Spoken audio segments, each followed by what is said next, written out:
my goal is when we do this show is I want to make sure we talked about the D tackle that we draft, and I'm gonna pick a D tackle every week we do this show just because I think, and this is what JD and I have been hoping for. We finally get our guy next to Chris Jones. So every week I'm gonna put up another guy, and this is Tyleik Williams, who had a scare last week during the Ohio State's pro day. Went down during his 40, grabbed his knee, and ended up walking off with a wrapped up hamstring. He later on tweeted after the fact saying, he said, "I am okay, a little cramp at the end, crying emoji, nothing serious. If I ran through and didn't fall, 4.849 at 3:29 is what he said he would have done." So, but on here is past measurables of his. So 4.68 is what he's had in the past. I don't know when they got that, but that was at some point he ran a 4.68 in his in his time. But I guess the last time they did measurables for him. But nonetheless, Tyleik Williams, defensive tackle. I'm going to read you some of the positives. I went back and looked at a bunch of different scout inputs and stuff and kind of put together this. So his positives, Tyleik has an argument as the strongest overall player in the 2025 NFL draft class. A lot of experts are saying he's one of the strongest dudes in this class, which is why he's one of the best run-stopping DTs in this draft class. His incredible power in his lower half, it can't be moved once he has his heels dug in. His level of power is overwhelming at times to offensive linemen. Explosion, with how strong Williams is, some people might underrate the explosiveness that he brings to the table. His first step is surprisingly fast, which allows Williams to generate a ton of power in tight windows once he gets his full momentum rolling. And he has a relentless motor. With as talented as Williams is, he can easily get by with minimal effort. Despite that, he plays with tremendous effort, and his motor is nonstop all game long from snap to snap. Now, negatively, on the other side of things, his pass rush is not the best. So he's a major run-stuffing DT, but pass rush is where he kind of has the biggest weakness. Lack of flexibility is a big reason why Williams might never be able to create a major impact on passing downs. There's at times he's inconsistent to get off blocks, and finishing plays behind the line of scrimmage will suffer in result. And flexibility as well. While the rest of quickness, Williams is much more of a linear player. He can go with it within a gap with his first step, but will rarely be able to bend a track that can limit his backfield production. So, strongest guy in the class, high motor. Those are two things you want from a DT. And again, we have Chris Jones next to him. And at first, when the mocks first came out, they had him as maybe a late first round guy. Now, I've seen mocks and experts kind of predicting him going in the second, maybe early third. So this is a guy that, if we don't get a D tackle in round one, this is a guy that we can come and get either the second round or with our early third round pick that we have from the Titans. So there's options with this guy, and we are getting a guy who can start right next to Chris Jones on day one in the second or third round. I love his tape. I love watching what he did this year for Ohio State. Yes, we've talked about it before. They had an amazing D-line. All those guys are going to get drafted. Ty Hamilton, Tyleik, Sawyer, and JT Tomatu. All those guys are going to get drafted. So just put that out there. Incredible defensive line. I wouldn't mind having a couple of those guys from that defensive line. But nonetheless, Tyleik Williams, I think it would be incredible value if you can get him in the second or third round. I just think he provides a lot of value, and to have him next to Chris Jones, and we talk about all the guys who are gone from the defensive line room, and you've brought back some guys. They're not here for a long time. JD talks about cost control. To have a cost control defensive tackle next to Chris Jones for the next 4 years, that's pretty good. And this guy, I know they say his pass rushing might be limited. This is something that if the guy's got a high motor and the guy can, has a strength that he does have, he can become a pass rushing DT, not just a run stuffing DT. So I think there's so much potential with Tyleik Williams here. What do you guys make? I know, JD, you talked about Tyleik Williams before. I'm curious what you think about the potential of Tyleik Williams. I mean, I like him. I think he is, a high motor guy. I do like his explosion that he comes off the football with. The only concern I have is exactly what you talk about is his pass rushing skills, right? He's not going to get a lot of sacks. He's not going to generate that. But he's going to do great against the run, which we're a very strong run defense team. We understand that. So he'll fit that bill. Very powerful with his hands. You talk about the explosive first step. He's very quick. Some of the film I watched him just like getting down the line of scrimmage, getting off blocks and coming down and making tackles. He does a good job of it. Where is he like as far as on my level defensive tackles? He's maybe more fifth guy, I think, somewhere around there, Marcus, for me, 56. He's kind of in that realm. He's not one of those top defensive tackles that we're talking about. But he is, I think he is somebody you could definitely get at the end of the second round, somewhere around there, maybe a third for sure. I think he'll probably even, fall into the third round category, to be honest with you. I think he's a solid player. I think they recognize him being a solid player. Is he a game changer? No, not necessarily, but he is a solid guy. He's a solid rotational piece. He can come in. He'll give you know what you're going to get with this guy.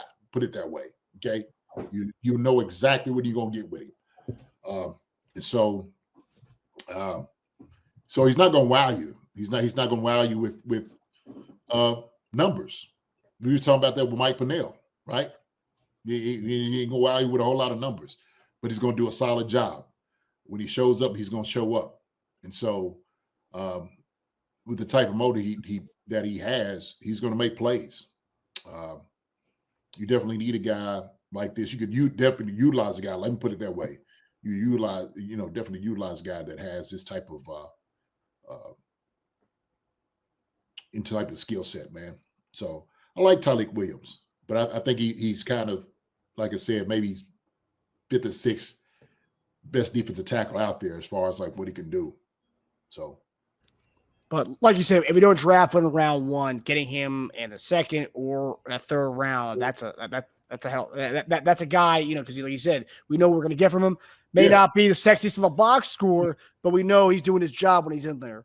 When he plays the shade or that 3 technique on the other side of it, where he could do more like 2 gap, hold guys up, that's what he would play. That's who it would be for us.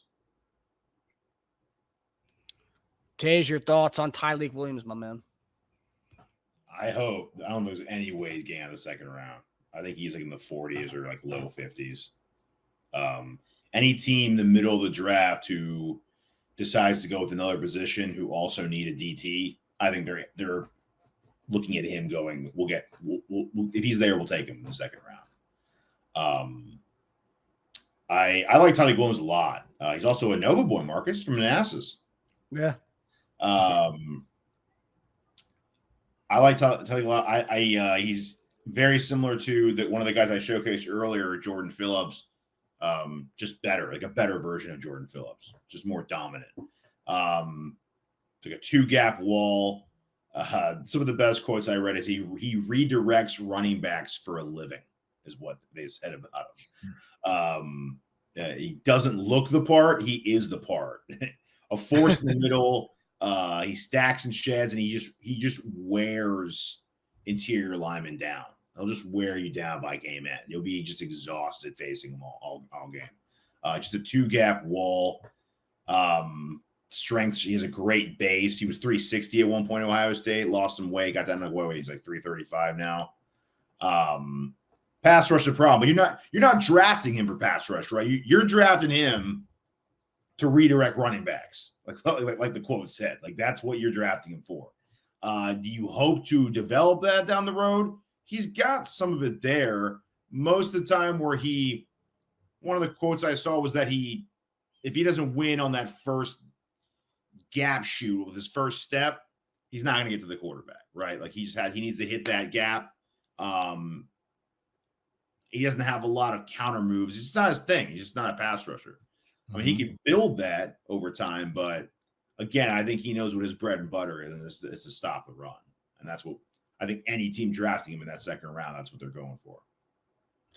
And I think this is something we talked about maybe a couple of years ago. The year we brought in Brandon Williams during the midseason, JD, there was a lot of where you would say, like, I mean, look at our DTs. We're not getting any pressure at all. They're not getting any push at all. They're just getting stalemated and being pushed back.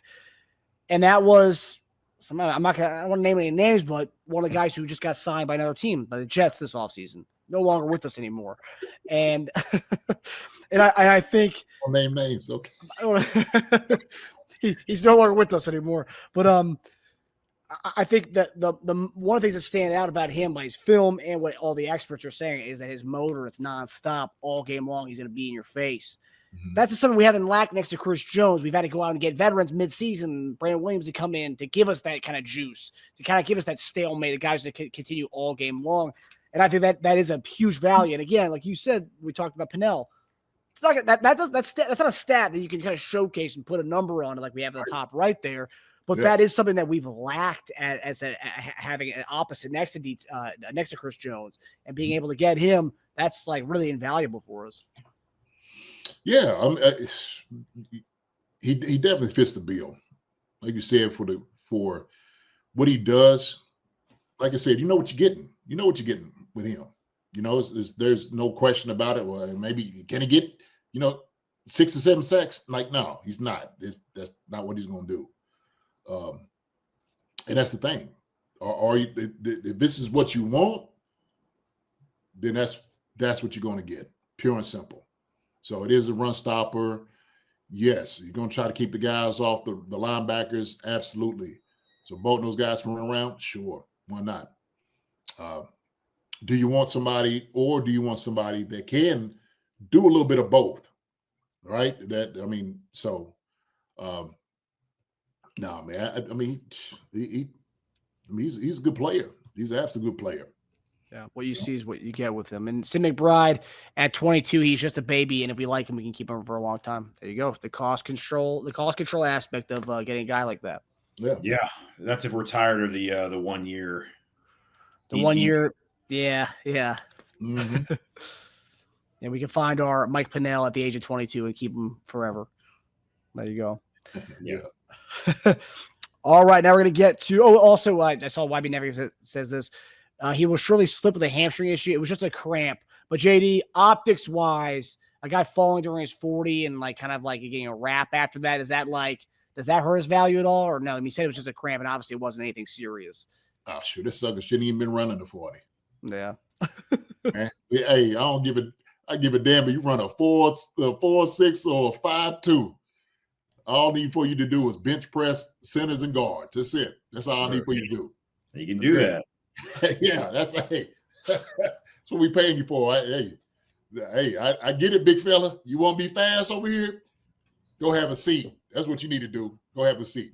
We put you on these a couple of these drills that we know you can actually kill it at. But 40 wise, no, you good. Big dude like that? Shoot. No, you straight. Yeah, he ain't gonna fall. Hi, everybody. Thanks for watching. Subscribe here to get the latest from the show. Also, be sure to check out the best clips from Chief Concerns. And if you prefer to listen to the show, subscribe and follow us on Apple Podcasts, Spotify, and anywhere else you get your podcasts.